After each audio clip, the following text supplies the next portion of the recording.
We must tackle the cause of anti-Semitism by actively building unity as stated by the Lubavitcher Rebbe.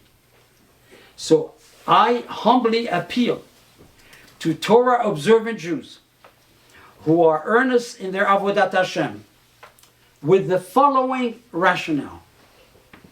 Since Hashem chose us and committed himself to us through a covenant, and he attached his holy name and his kavod to us,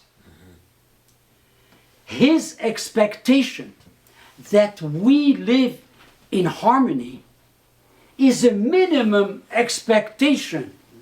So we have the duty to respond to this expectation of Hashem that we form a cohesive nation by committing ourselves to confronting the two chronic causes of our disunity, personal and group Sinat Chinam.